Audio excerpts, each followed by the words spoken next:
What is foraging? A beginner's guide for practicing for witchcraft. Welcome to Pagan Crafting. I'm your host, Cara. Today on our foraging adventure, we're going to learn on a more intimate level, learning about our area, when, where, why, and how.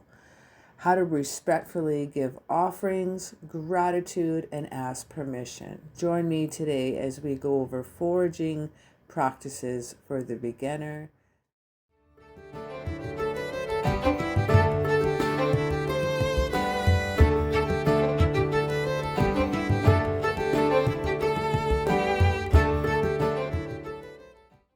What is foraging?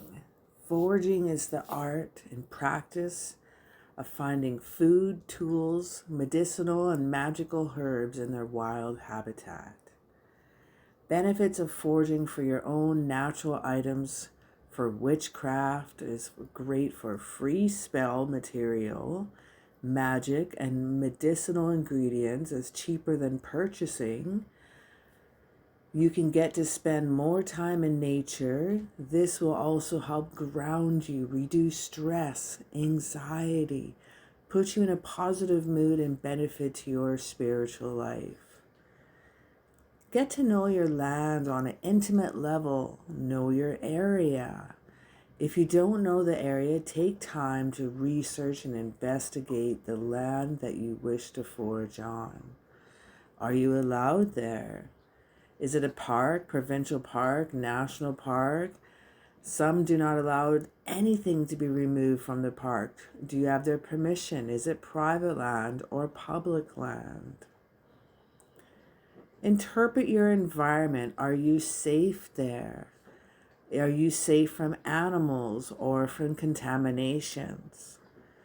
I would suggest forage away from cities, roads, highways, agriculture trails, horse and dog trails, as long as bicycle, ATV trails. Think of the contaminants, metals and gas, urine, feces, pollution, pesticides, and sprays that could be on that area where you're foraging from.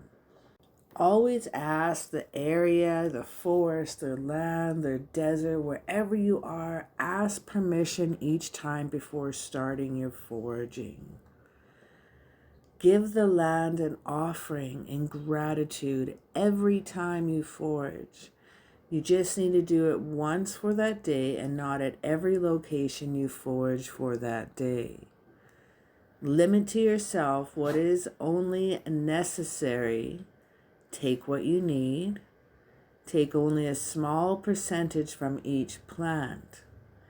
Some say only 10 to 20%. Some say only 1 in 3 plants. For carrying your herbs as you're foraging, it's best to use a cotton bag.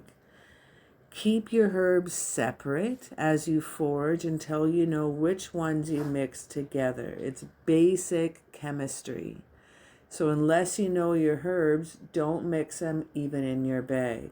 Bring separate bags or separate containers for your harvest.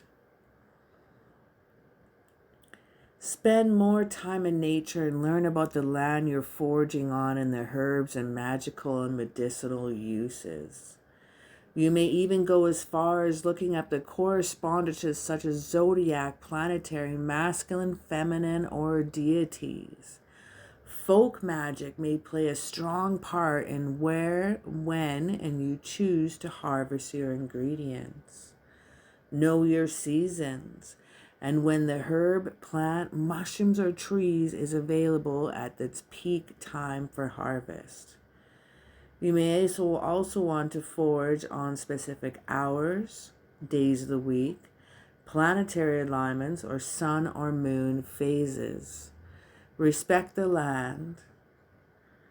Bring an extra bag if you find a garbage. Clean up where you can. Give gratitude, give back, and how you can. If you're ever unsure of what you can and can't forage, what is poisonous, what is edible, what is not, What you shouldn't touch is best to learn from a local courses or meetup groups. There's even foraging tours in your local area that you could find. But these are just some of the hints and tips that I could think of. If you have any extras, I don't know it all. So if you have any extras, lay it down me in the comment below for the community to enjoy your knowledge. So comment down below if you have any extra hints and tips for everybody, and I'd appreciate you. And have yourself an absolutely magical day from Pagan Crafting.